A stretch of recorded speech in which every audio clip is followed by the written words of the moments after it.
This is More Than Reality podcast, where we dive into all things faith, family, and marriage and share that there is so much more than the reality that you see on the surface. Welcome to More Than Reality with Adam and Danielle Busby. Hey guys. Hello. This is More Than Reality with Adam and Danielle, episode 22. It's episode 22. It's a good number, episode 22. Danielle's been looking forward to episode 22. And today we're going to talk about Adam. And this one, it's all about me. Yeah. But first, we wanted to talk about today's sponsor, Good Ranchers. And we want to thank our sponsor today. Later in this video, we're going to talk about we have the largest discount we've ever had on our code.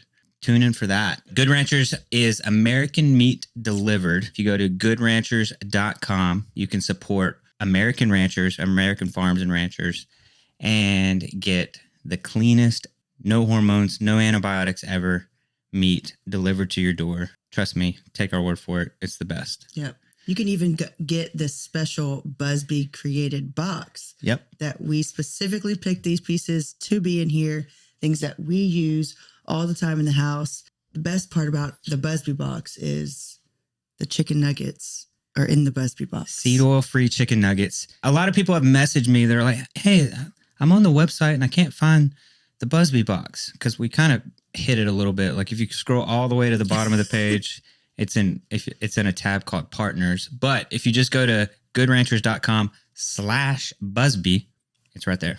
Yeah. And don't forget to use code Busby at checkout. Yep. And let's get to the podcast. All right. So today, a lot of people have been asking actually when we're going to cover, because we talked about, we'll be covering and going over topics that we covered on the TV show and just kind of elaborate a little bit more. And a lot of people have been sending messages, putting comments in about my bout with depression. Some circles, they say it's male postpartum depression. It kind of blurs that lines a little bit, but male postpartum depression is very real. Especially in extreme change of situation, especially like we were men, which I learned this being Adam's wife and walking through seasons of this, but didn't really understand that men could have postpartum depression. And it's real. It is a thing. And I think if I looked back on how things were when we had Blake and just like the change of life and things, I think you went through a little downtime then, but it wasn't the same. But I think you did have a little bit of depression, of change of life and pace and just different stresses once we became a family and had Blake, but really took effect like when we had the Quints, and yeah, that was just like in a big, huge our adjustment whole world of life. was like turned upside down. Yeah, just overnight. Yeah. But before we get to details, are we going to do questions? Yeah, sure. We'll do these Connect cards. Actually, we jumped the gun. And then I looked over and I was like, oh, there's the Connect cards. Who's first? What are the odds we're going to pick one that we've already read? I had this stack over here and I picked it up and I was like, oh, we did that one last week. So I think this is the stack that we haven't done yet. You can't look at them. I just shuffled them. You shuffle them when you don't see the cards. He's like shuffling them like with the questions facing him. Why are there only like 5? If you know me, you know that I don't like surprises. You just cheat. If you were stranded in the wilderness, which of your friends would you want to be with you? How do you say this with not offending one of your friends? I mean, keep in mind, it's survival. Survival. So it may not be your best friend. It may just be the most capable friend to survive in the wild. So who's your most like resourceful friend? One comes to mind for me. I mean, for you, in my opinion. Well, if I'm stranded, I do know that there's one person that would keep me entertained. One person. This isn't about entertainment. You got to eat, girl. I know, but I feel like I could figure that out. I mean, I have strengths too, so I feel like I could. We watched enough Naked and Afraid. Yeah. our kids Kids love absolutely that love show. Naked and Afraid. Yeah. I feel kind of weird whenever like guests come over and our we're kids are watching that. Naked and Afraid. It's, I'm like, oh, it's kinda okay. weird. They're learning survivor skills. Okay. I'm curious to know who your thought is, but my top 3 to 4 people are all very different when it comes to different strengths and weaknesses. But I think I'm going to have to go with Priscilla. Couple reasons why. She's going to keep me entertained and we're going to have a great time being stranded. And she can make anything out of anything. She can, I mean, she's called Substitute Kitchen. She's right? like the Brazilian MacGyver. Yeah, she's Brazilian MacGyverist. MacGyverist. But I really do think that she's got a lot of fight in her like I do. And then I feel like we're a good team. And so we could manage. And homegirl, I mean, we will make anything out of anything. But then I think of Mandy, I'm like, man, she's all about a bug out kit and probably has one in her purse if we got stranded. We had to have something. And Mandy would just like take care of you. But she's I'm like gonna a mom. survive. Mandy's like nurturing. She is nurturing. And Katie, if it was Katie I don't know about Katie. I don't know about Katie. She'd be questioning everything. It'd be funny. How about we just all 4 like get stranded? And how about you not actually? I mean, it would be a cool challenge.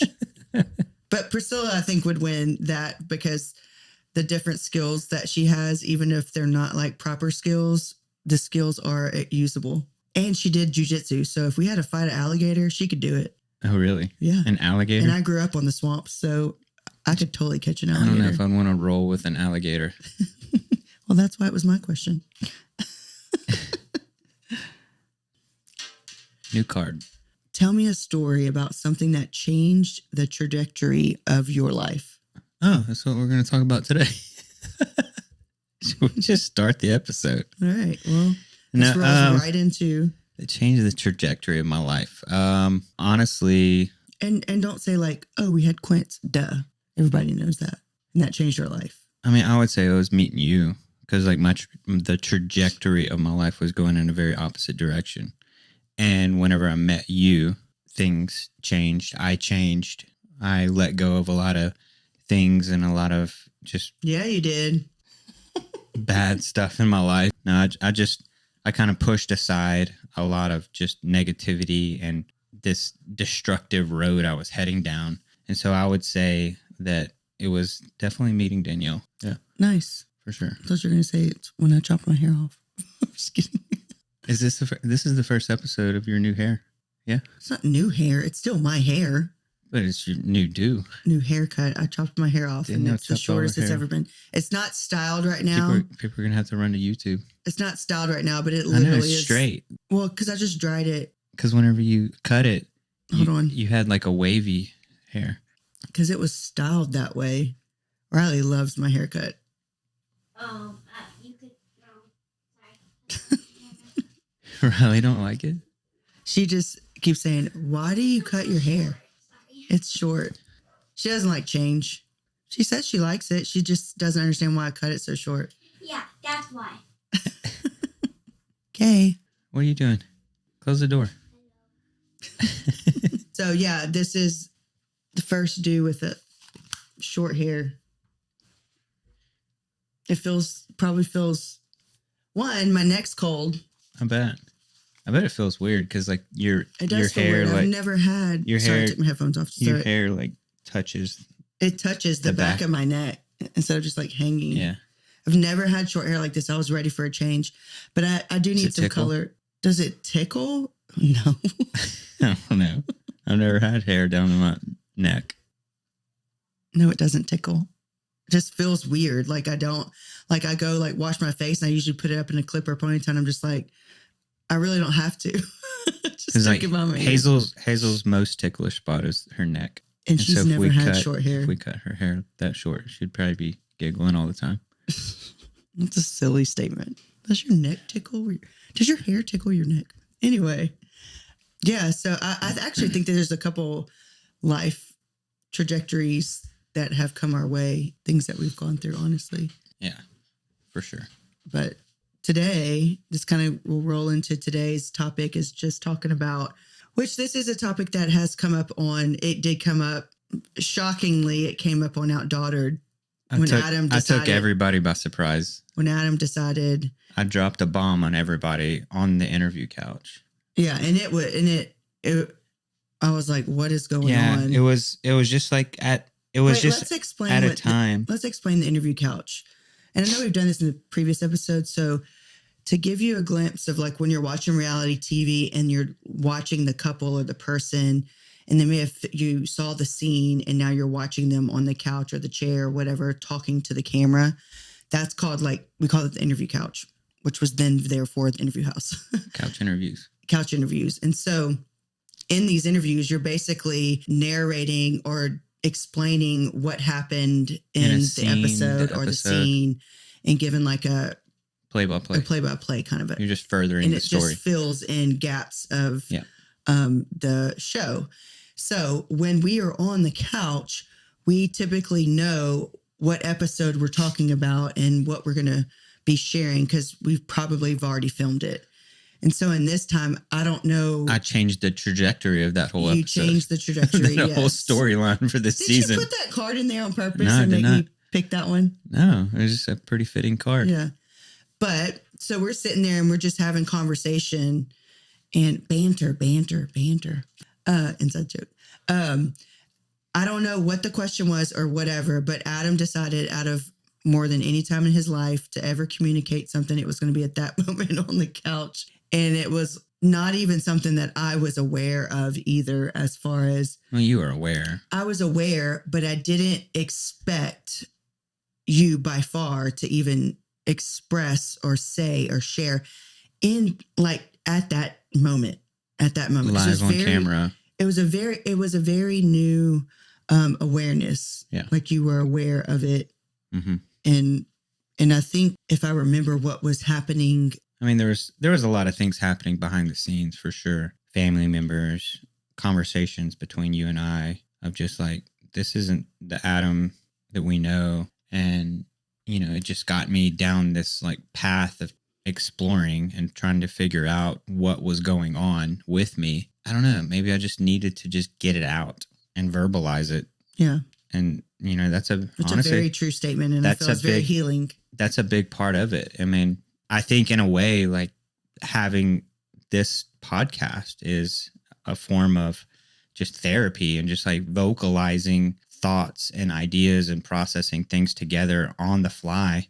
I mean, last episode, a lot of the things that we had talked about through the last episode, it was like, I mean, it's things that we had talked about previously and talked about before, but really like verbalizing it out loud it just makes it different for people to hear. It's different. And even probably maybe even our thought process had changed a little bit in the moment as we were verbalizing it. In a sense, it was maybe me just getting it out, just to verbalize it, to kind of you never vomit of what I was feeling at the time. Yeah. But behind, you know, to know Adam, but to know you and to know Adam, these aren't negative things I'm saying. These are traits of yours. Like, yeah, I mean, we had talked about this on the podcast already. You don't like to talk about feelings. You don't like conflict or confrontation. For you to just openly share something, it almost was like, though we had talks about what's going on. I think in that moment of like when this day came up where he kind of announced and spilled everything out on the interview couch, it was like, it was a moment for you. I could understand it as, even to me, when some aha moment or something's like, oh, wow, okay, I just said that out loud. Like, it's real now. And you hadn't, that's why they say the first step to healing is to accept. Yeah. Like, you have to accept it, you know? And like, I feel like. And I did it in a way that I couldn't hide from it anymore, because it's out there. I mean, literally filmed on camera, talked about it with you on the couch, and pretty much just poured my heart out to the world all at the same time. And so there was no way that I could go back. Yeah. And so that's, in a sense, that's why I did it. It's like, I'm going to just say it and get it out there. And I can't hide from it anymore. I can't run from it, because that's what I was doing before I did that. And I was trying to suppress and hide and downplay what I was actually feeling. So what what, okay, since a lot of this topic is about things that, all this for you or whatnot. I never experienced like postpartum. A lot of people have asked that too. Did I ever go through postpartum? And honestly, don't ever feel like I ever did. Even like with Blake, thankfully I never had like those thought, like feel like with postpartum, like there's different extremes and different levels of it. And I really am like pretty confident, like I never really went through postpartum depression.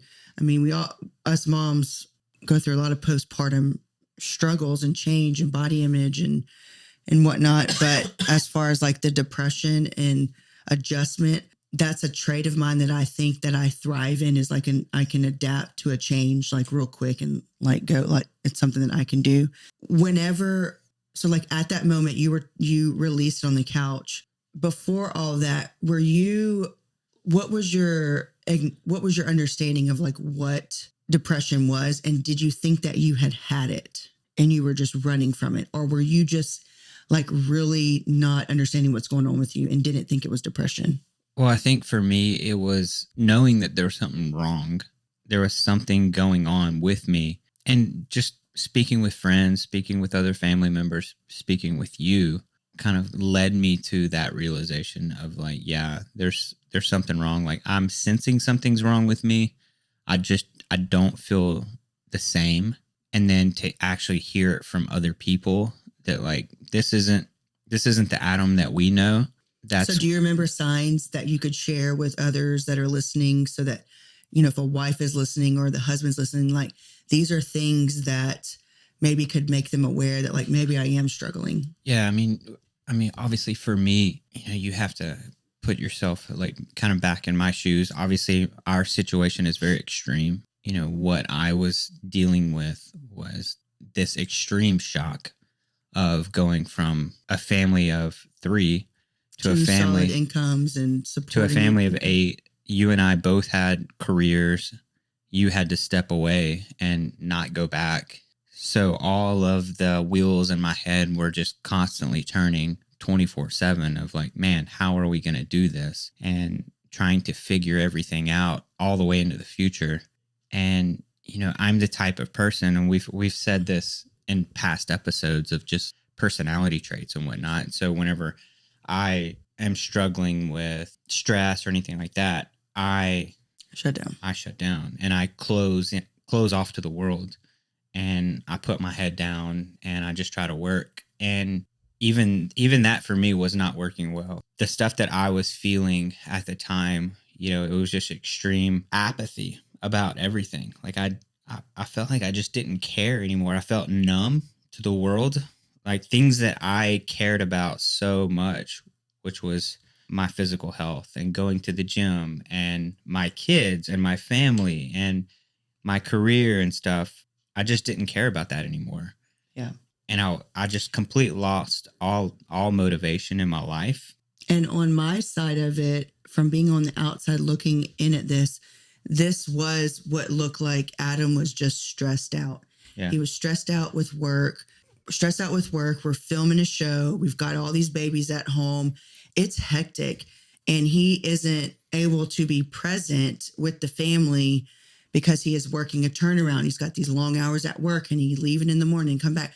Like, I just was like, okay, it's that season of work stress, like highs and lows through work. Which I would go through those because I was working in oil and gas. Environment of work, in the petrochemical industry, where I would work these turnaround projects where it would take, 3 to 4, sometimes 6 months, where I was having to wake up super early, where I'm leaving the house before Danielle or any of the kids are even awake. And then I'm not getting, and the ones that were where I was home, a lot of them, I was having to live in a hotel away for a week on end or 2 weeks. I would go through these long stretches of I would be gone before the kids were up, and I would be coming home sometimes after they were down for the night, or sometimes it was I'm getting home right as they're having their bottle, to go to bed. Yeah. In one aspect, I felt like, yes, I was contributing as the financial provider for the family, but I felt like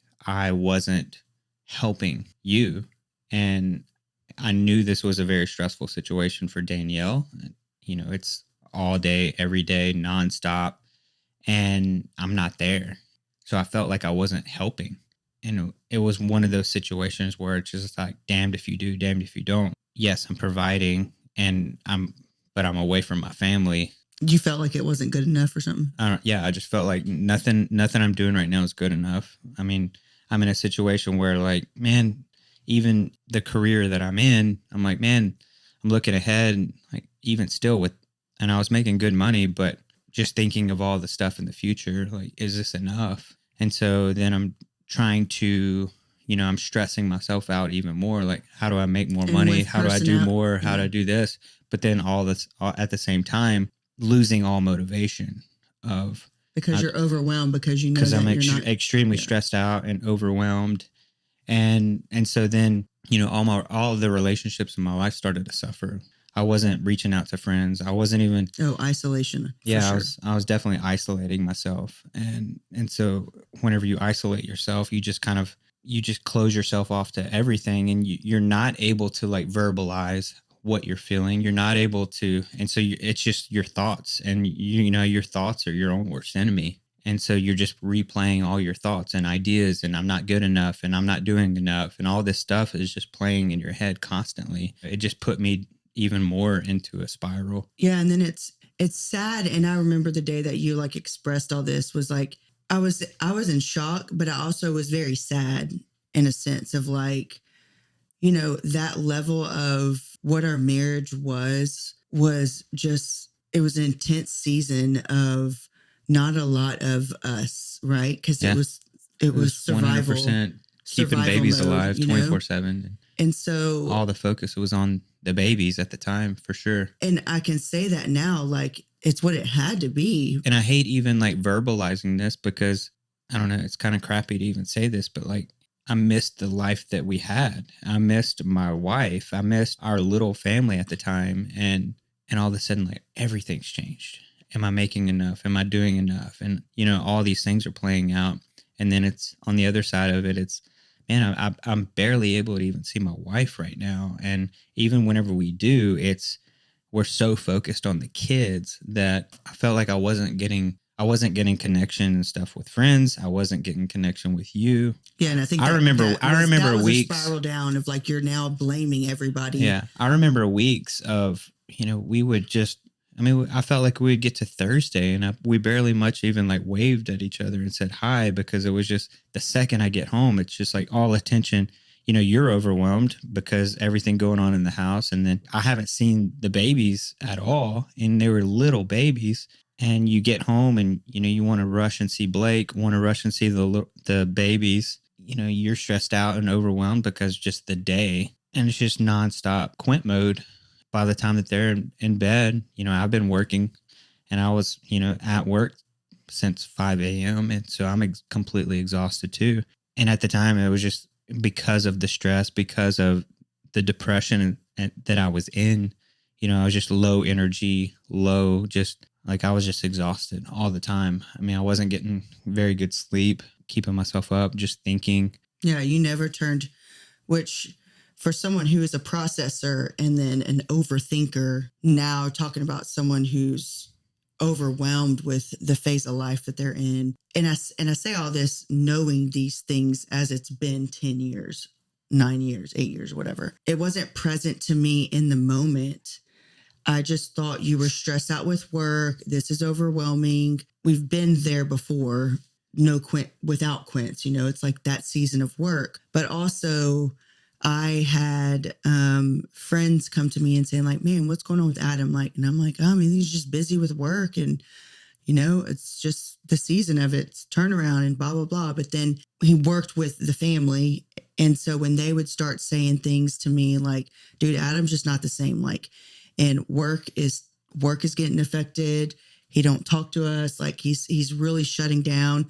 Like once all these people that were like in our safe circle started to come to me and they were already trying to ask conversations with Adam, I just remember like them come to me and me saying, okay, this is enough. This is enough. And all those conversations, I would just blow it off as, Just know, like it's you just, did to me when I would be I'm like, what's going fine. on? You're like, I'm fine. It's I'm okay. fine. Like, I'm just stressed. It's just, we're just busy right busy. now. And also, you know, you rewind to just how I was brought up. I mean, you know, culture's changed so much, and people talk about, you know, self-care and therapy and stuff so much more than they did whenever I was brought up. Being brought up a man in the South, like, you just don't talk about your feelings, and that's just for wusses and stuff, and you just man up. And honestly, like, whenever I came out with that, I got a lot of those comments from even women. Oh, you just man up. I mean, that's just crazy. You know, mental health is a big deal. And well, and our life too had kind of exploded in multiple ways. And now having all the public attention on us, and you were the one, and I think kind filming, of overlooking and controlling those things for us too. yeah. And I think that too, therefore then bogged you down even more in like the weight of the world and people's opinions. Yeah, because it wasn't just, you know, we're this family adapting to go from life of 3 to life of 8. We're adapting to this and trying to figure everything out, all while it's being filmed constantly for TV. And, you know, on those days, I'm talking about on those days where I would come home where the kids were just about to go to bed. You know, whenever you get home from work, I think this is anybody, but I know for like a dad or a man, you're at a stressful work environment all day, and you get home and you just kind of want that 20, 30 minutes. And I never got that. You just want that 20 minutes just to be at home. Like, you're in your safe space, just to like, okay, chill. Yeah. And what cameras want is to get you coming home. and I'm pulling into the driveway, and I'm sitting in my truck for a second, preparing myself for like just stepping into the house, all while a cameraman is on me, and a sound guy is walking up to my truck, standing at my window with a microphone. And it's just like, oh, I can't turn it off. Like, it's go mode. And you're going from one job, you're stepping straight into another. You know, that affected me too. It was just like, man, like, I can't get a break right now. I can't stop.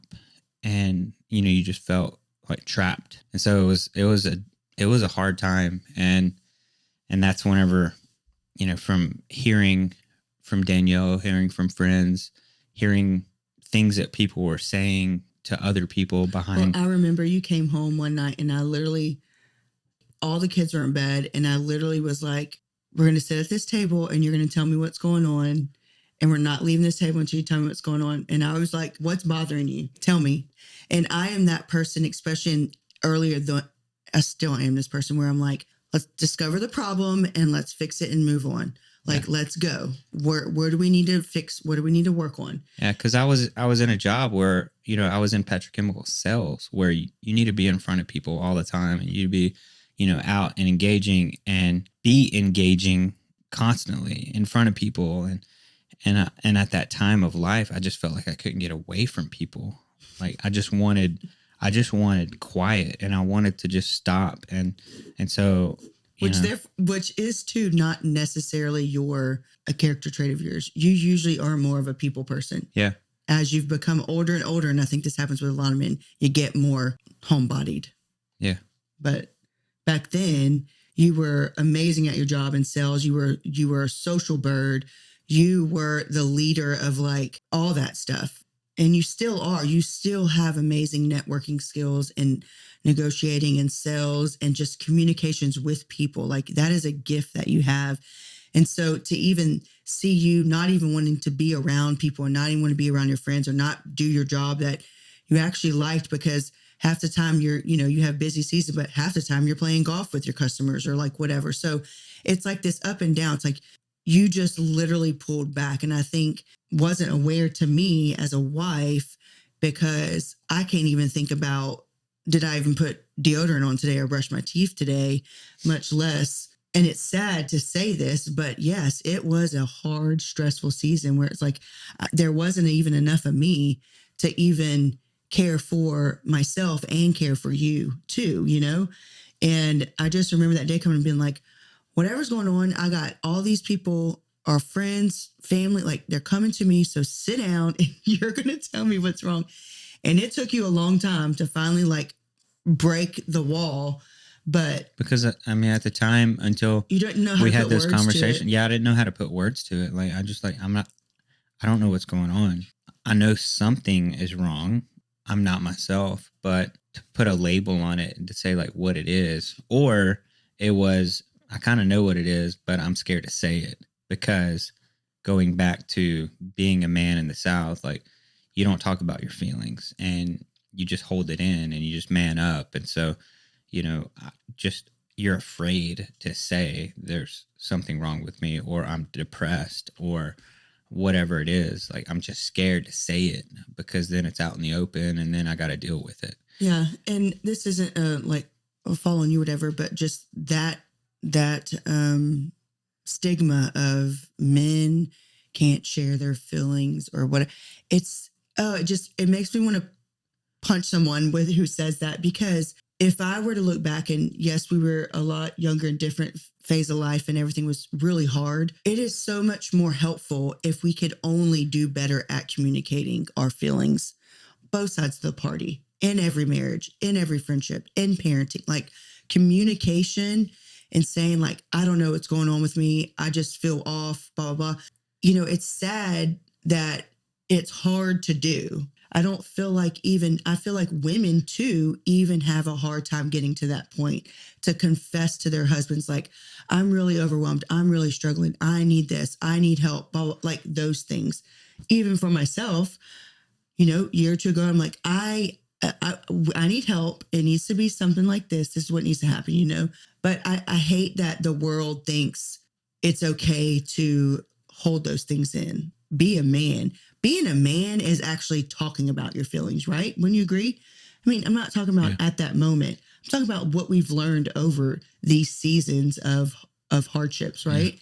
Yeah. And just not being scared to talk about your feelings. Yeah. And it's so beautiful and it's so healing and it's so much more helpful in the marriage and for people to be able to share, And so I think so going back to what you were saying and like, we're aware something's wrong. We don't have a title for it. We agreed that evening that you would seek some help, go to the doctor, go see a therapist, whatever. You kind of, I think, held yourself accountable to verbalize knowing that I'm going to need help. These people are around my life. Yeah. If I don't just do anything drastic, you're going to keep hiding it. If I don't just like blow everything up, then I'm just going to run from it. Because that's what I was doing. And we always said when we were filming, it's so like we don't have time to be not ourselves. That is more work, right? Yeah. And for you to have to hide what you were going through would have been so much more hard work. And it was probably hard work before. Because I was faking it. Because before all that. As best I could. And I think one thing, another aspect of it that caused me to break that threshold and just put it out there for the world was why we originally decided to do the TV show. Was our show can help other people, and God gave us this story to share with the world, good and bad, whatever aspect of this story, it's going to help somebody. And so I started thinking about, immediately just started thinking about other dads out there, other husbands out there that may be going through this. All right, guys. So we're going to take a little break for our sponsor for this episode, and it's Good Ranchers. And today we have breaking news. We have breaking news. We have the largest discount that we've ever had on our code on Busby, discount code Busby. It's $40 off your order. No matter what box you want to purchase today on GoodRanchers.com, $40 off if you use the code Busby. Good Ranchers is supporting American farms and ranches. And so what's happened since 2015, a law or an act was allowed to expire, which allows beef coming in from other countries, from New Zealand, from Australia, from South America, whatever, animals that are just on millions of acres of land. They're just free roaming out there, not really cared for in the way that U.S. farms and ranchers care for animals. And then they're butchered over there, put on container ships, and they're shipped all the way over here in the United States. Who knows how long they've been on these ships. And as long as they're on their final stages of cuts and packaging, they're putting USDA labels on it saying they're the product of the US. And that is wrong. But not at Good Ranchers. So goodranchers.com changed everything. They are putting family values first, just like we do, and just like I'm sure you want to do. The meat is born, it's raised, it's harvested right here in the USA, and you know exactly where your meat's coming from. It's free from hidden additives, Antibiotics, hormones. No antibiotics, no hormones, no seed oils, just simple, trustworthy protein that you can feel good about feeding your family. Yeah. So everything comes pre-portioned, delivered right to your door. And if you go to goodranchers.com and use the code Busby, you'll get $40 off your order. 40. Plus, right now we're offering New Year, new meat, and you can pick from a free gift that gets added into that order on top of whatever's coming in your box. And there's a bunch of great options there as well. And it'll be in your order every single month as well. But also we have the Busby box. And the Busby box, it's the only box that you can order from Good Ranchers that actually comes with their 100% seed oil free chicken nuggets. So it's whole chunk chicken nuggets. And they're good. Gluten-free, seed oil free as well. Yeah. And so, and you can find that at goodranchers.com/Busby. And don't forget to use the code Busby for $40 off. Yep. So go to goodranchers.com, and thank you, Good Ranchers, for sponsoring this episode. American meat delivered. If we signed up for this, if we said that we were going to do this, it's got to be the bad with the good. So I'm just going to put this out there because I know that if I'm struggling with this, there's other dads out there. There's other husbands out there. There's other men out there that And there were. dealing with the Still same are. thing. And so I'm just going to put it out there. And this is what's wrong with me. This is what's going on. Maybe it can help somebody else too in the process while I'm seeking help. And so I just put it out there, which led to, you know, going down the road of just seeking help, seeking other people that could help. God put people in my life that, you know, just reached out to me and in that low season, in that best possible time, just to reach out to me because I was just isolating myself. But God put people in my life that were reaching out to me constantly. And, you know, one of those.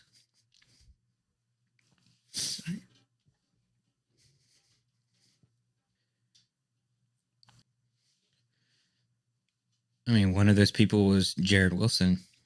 And he was a guy, he was a pastor at the time at a church in Tennessee.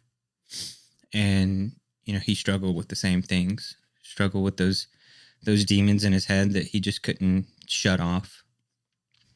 And, I mean, he helped me. I mean, he was like my saving grace through that season just because he would constantly reach out to me. I mean, on a daily basis, just sending me text messages and stuff. And how are you doing? And like making me talk, you know, which ultimately led to us going and traveling to Nashville, filming an episode there, sitting down with them on camera just because I was going to show the process of, you know, how I was getting help.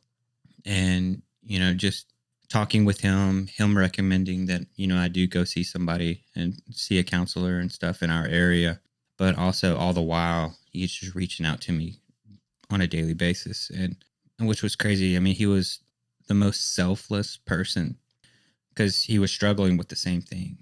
And, you know, he started a nonprofit to help other people going through that. All the while he was fighting those demons and fighting those battles. You know, fast forward down through the story. I mean, ultimately a few years later, he ended up ending his life because of it. And that was hard. That was tough. It's funny because we were just talking about Julie, his wife, just before this episode. But it's a real thing. I mean, it just shows you how real it is. And, you know, someone that's, you know, he's a pastor. He knows all the answers. He knows what's right. He knows what's wrong. He knows that God is there for you. He's close to the brokenhearted, and he's going to be right there with you. And, you know, he couldn't shut it off. And he ultimately, you know, succumbed to the pressure. And it just shows you how real it is if you don't seek help and if you don't constantly have somebody, reaching out to you, and it can get anybody. Yeah. And he was doing everything to help himself and help other people, and he still ended tragically. Ultimately, just conversations with Jared, and him recommending that I find somebody local that I can go see on a weekly basis and just like talk through and just get it out, just because he was so far away, and just needed to be face to face with somebody. And he wasn't like a certified doctor or anything like that. He was just an ear for me, But offered you guidance and Yeah. love, support. yeah, because he understood. I mean, he had Yeah. empathy, and he could. Which was a huge blessing from the wife and spouse to walking that season, and then Adam being able to connect with someone that understands and then could guide and give advice. It was the right advice. It was what Adam needed. And this is coming from someone we had never met before, just kind of. But also just to be with, whenever we traveled there to Nashville, and Danielle got to meet Julie, just to talk and interact with a spouse of someone that's struggling with this, and and for them to connect and to kind of talk through things, and what they're seeing, and how to help me as best possible. Yeah. It was invaluable. So as you look back during all this season, is there something that you would have changed? I think probably the thing that I would have changed is I would not have held on for so long and fought against it and tried to hide it for so long, because it's only going to make things worse. And that it only did make things worse. Like, the longer I tried to hide it, and the longer I tried to push it, and the longer I tried to say that I'm fine, I'm okay, this is just a season or whatever, the worse it got. It wasn't until I just came out and just verbalized it, and was able to talk through it, able to speak with people, to where it was just out there, and people knew I couldn't run from it anymore, and I couldn't hide it anymore. That ultimately is what helped me get through that season. It was hard, but I knew I just had to pull the Band-Aid off. So what do you say to the other dads and the people listening who can relate to your experience? What do you say to them? The first step is just acknowledging it and speaking to somebody and finding somebody to talk to. Because, I mean, the biggest part of just therapy is just verbalizing it and getting it out there, and getting those thoughts that you have in your head out, and say it in front of a person that cares and understands, and, is there with you to help you, and is understanding. And it's not just, someone that, I just made sure to reach out to like gospel-centered people. So I got sound advice, and that could speak truth into me.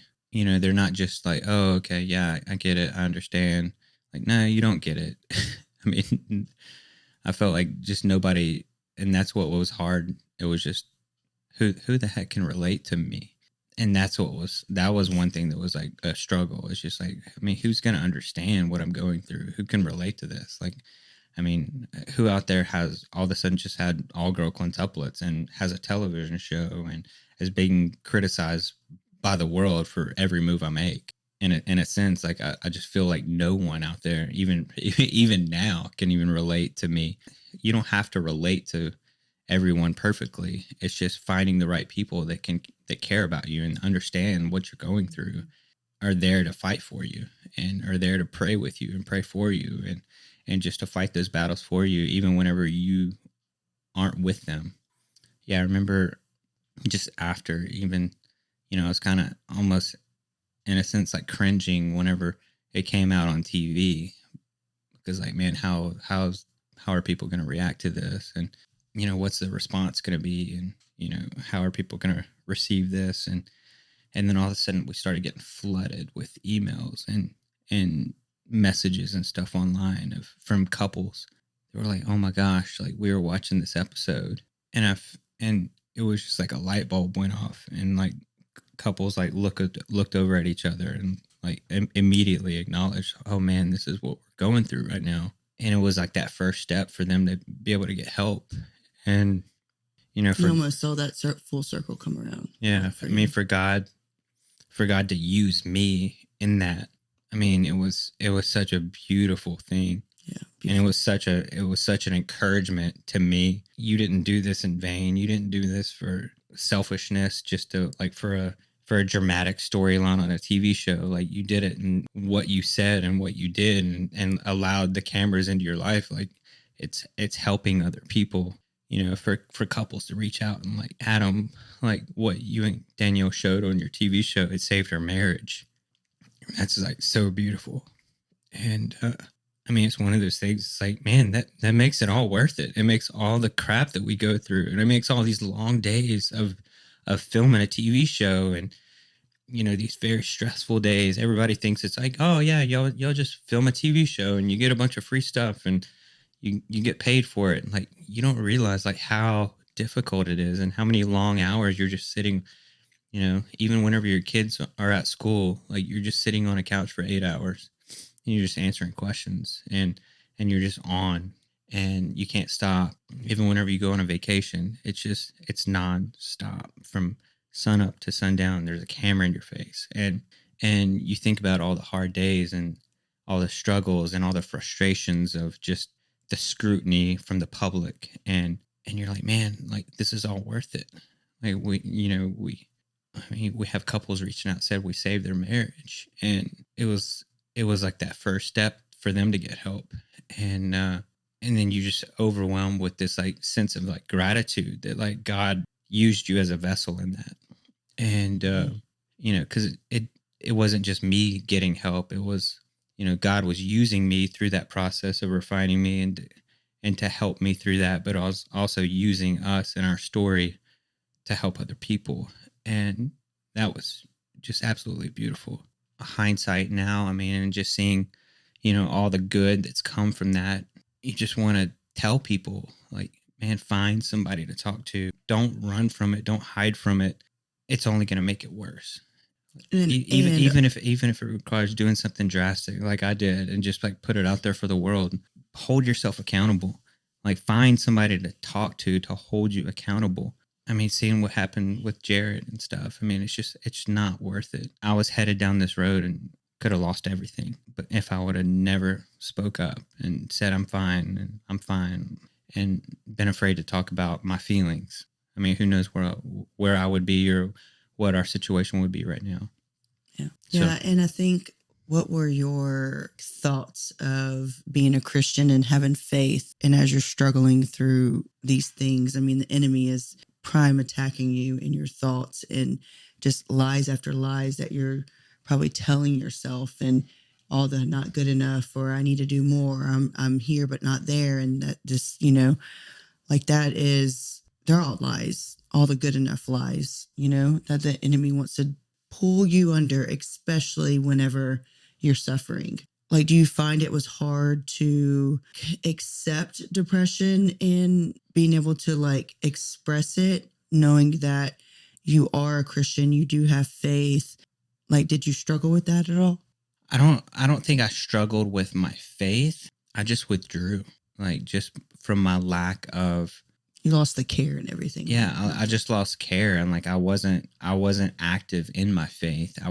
Whenever I was in the thick of it, like I wasn't praying. I wasn't spending time in the Word. I was distancing myself, from my wife, from my family, from my job, and from my faith. And, as a Christian, we believe that spiritual warfare is very real. And, I was letting the devil win because, I was keeping that part of my life silent, and I was acting like I could fix myself, and it was just, I'll be fine. I'll be fine, and I'll just deal with it. So it wasn't until I started, going down that road of acknowledging it, verbalizing it, where I started to spend more time in the Word and praying and looking at Scripture, where, I mean, going back and like looking at the ways that Jesus in his life and his teaching, we can all relate to. He dealt with sin. He dealt with struggle just like we did. whenever he lived on this earth. And I mean, there's nothing that we can do that Jesus himself didn't experience himself. Jesus went through extreme anxiety and extreme hurt, and just to find those scriptures and look how like Jesus modeled himself and things that were said in the Bible of, he's there for the brokenhearted, and he's with us always. And, he goes before us and he fights our battles, and he overcame the world. If he did that for me, I can have faith, and I can trust that, he's going to do that for me. And he is doing that for me on my behalf. But there is work. There is work that you have to do. You can't just hold it in and pray it away. It was like one of those all of the above approach, going and speaking to a counselor and going and sitting down with somebody. I mean, at the very beginning, I did take medication through that just to kind of help short term, just like help my mood and stuff like that. But, I tried to get off of that as fast as I possibly could. But I think the biggest thing was just being able to verbalize it, not being afraid to talk about it. It's good. I feel like this is definitely more deep than probably we've ever talked about it. And I know that someone who can go through a season of life where depression or suffering or loss or whatnot, and to even still years and years later, like this has impacted your life and it's still something that you hold on to and it's still meaningful and you can still see the fruit of it. I mean, I know we talked about a hard thing and like loss of relationship and friend and stuff. And that's super hard and super scary and super sad because that is why mental health is real. Yeah. Right. Do you feel like you have episodes or spirals of like when you feel like you... And I'm not going to say that like, okay, yeah, I beat this and, I don't have those thoughts or those feelings anymore. I mean, because it comes and goes. I mean, there's seasons in our life where things just get hard and stressful, and I see myself start to fall back in those same things. So those same things that I would do to try to like put a Band-Aid on it. I mean, for me, like I would run to little things of like gratification of pouring into social media and just trying to disconnect from the world.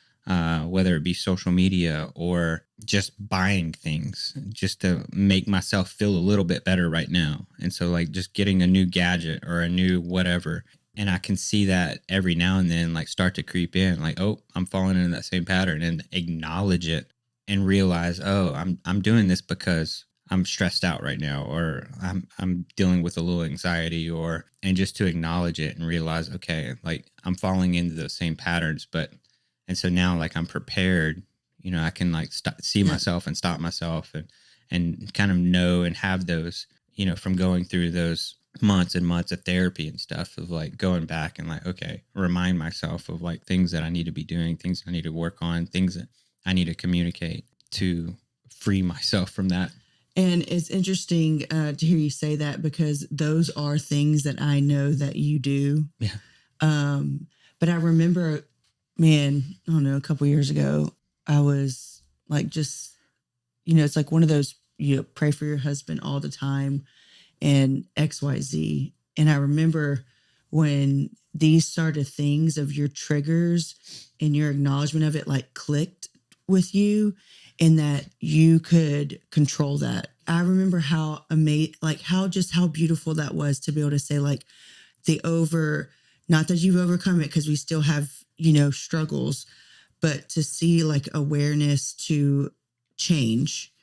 Okay. And then I'm going to change something so I don't fall down that pattern. Like I remember when that clicked in you a couple of years ago and I was just like, man, that's like a huge state of growth for sure. Yeah. Yeah, for sure. So today's episode was pretty heavy, and I hope that you guys saw some benefit, some value into, and maybe even kind of open your eyes to a few things that maybe you're either dealing with, or a family member or a relative or a friend. It can be that first step of getting help, whether it's you pass this along to someone else or like, hey, this was interesting today, and just like send them a link to this episode. And I know God has used this story and he can still work through our story. Yeah. Even to this day and beyond. And so Yeah. And just definitely encourage the one who is not struggling, but is aware of someone struggling, especially after listening to this. If there's things in Adam's story that you're aware of that your spouse is doing, don't stay silent either. Bring this up to them. Say, I heard this. This really is made it clear that these are some signs that you have. Would you listen to this? Or let's talk about these things. Don't stay silent, because we need to But be also able to don't do it in a way that you come across as like attacking someone. Oh, or, yeah, for sure. do You it, have to do be it able in to, love and out of love, control your tone, control your because environment. obviously someone that's struggling with that, they're going to be very defensive at first, especially if they're trying to suppress it and hide it. Yeah, for sure. But so just pray about it at first. And if there's a time where you feel that you can have a controlled environment of intimate conversation, talk about it, bring it up, because I think it will do better it will bring healing, even if it's not in that exact moment. Maybe it will start the path of healing for you or someone you know, or your marriage or your spouse or whatnot. So this was good. So good. A lot of good stuff to talk about. So thanks for sharing, Buzz. Yeah. Yeah. It was even still, I mean, even talking about it nowadays, it's hard, but it's also Therapeutic for sure. So thank you guys for tuning in and sitting through this episode, and Danielle's favorite episode 22. I wouldn't say it's my favorite, but it is a very beautiful story to share and talk about. Yeah. Like the real hurt and the real, what God did through this, and you being able to witness, and that therefore encourages you to continue to talk about it or continue to share so that God can work through that. Like that, that is what we are called to do as disciples. Yep.